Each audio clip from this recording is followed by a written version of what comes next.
Hi guys, today நம்ம என்ன செய்ய போகிறோம்னா புதினா துவையல். வாங்க எப்படி செய்யுதுன்னு பார்க்கலாம். ஒரு கடாயில் கொஞ்சம் கொத்தமல்லி, புதினா, கருவேப்பிலை இதை வாஷ் பண்ணி போட்டுக்கலாம்.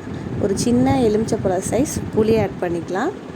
நெக்ஸ்ட்டு ஒரு பச்சை மிளகா, அதுக்கப்புறம் ஒரு இஞ்சி துண்டு சேர்க்கணும். நாங்கள் இஞ்சி பூண்டு பேஸ்ட் சேர்த்துருக்கேன்.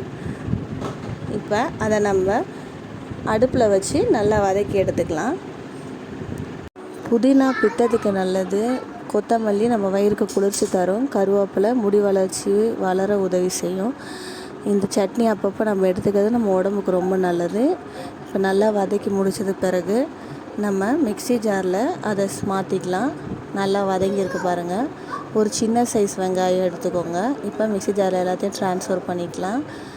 ஒரு 10 தேங்காய் ஆட் பண்ணணும். ஆனால் நான் தேங்காய் ஆட் பண்ணதை வீடியோவில் கவர் பண்ணல. தேவையான அளவு உப்பு போட்டு நல்லா ஃபைன் பேஸ்ட்டாக அரைச்சி இப்போ ஒரு கப்பில் ட்ரான்ஸ்ஃபர் பண்ணிக்கலாம். அவ்வளோதான் ஃப்ரெண்ட்ஸ், நீங்களும் உங்கள் வீட்டில் ட்ரை பண்ணி பாருங்கள். தேங்க்ஸ் ஃபார் வாட்சிங்.